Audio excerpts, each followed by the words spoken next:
I don't even know how to describe this episode. I'm literally speechless. There will be a lot of opinions on how this episode was bad and the manga panels were better, animation stinks, ghosting scenes and other stuff, which is valid, but that doesn't mean the story and storytelling aren't good, and it doesn't mean that the show has gotten terrible. I thought the dimming and such was way less distracting with how they put this episode together. This season's director Gojo Shota has a different art taste than the last season's director.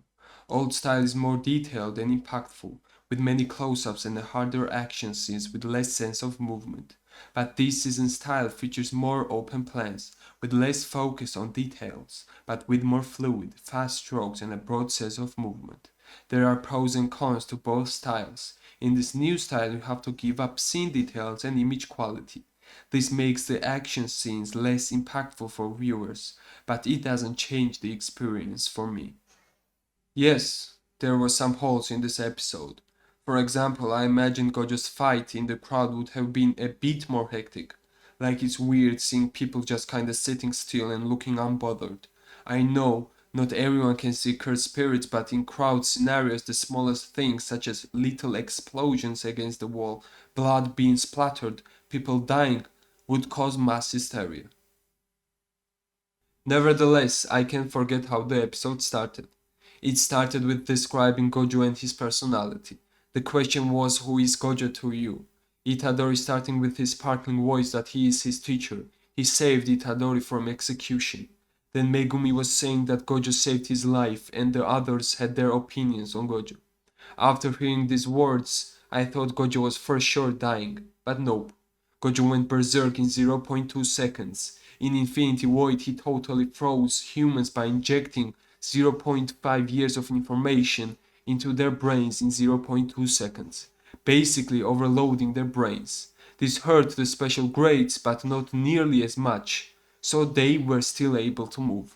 Then in the next 299 seconds, Gojo speedrun killing those hundreds of transfigured humans in his best effort to thin out the herd and keep normal humans safe. Before that, he killed Hanami with his sheer strength, because the amplification means Infinity Barrier doesn't work, so Gojo turned it off.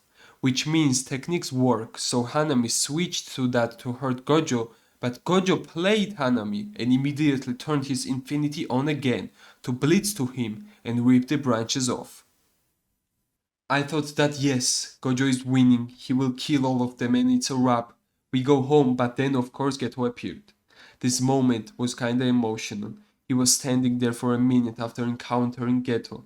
That's how much time he took processing how Geto could possibly be in front of him, and all the information his six eyes was giving him.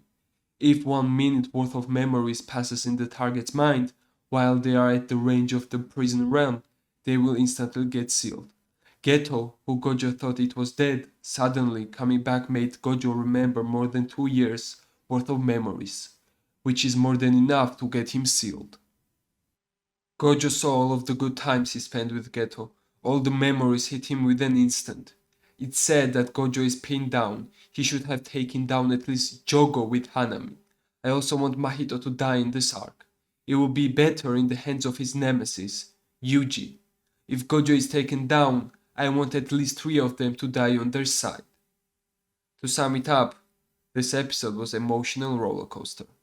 And please, don't forget to subscribe.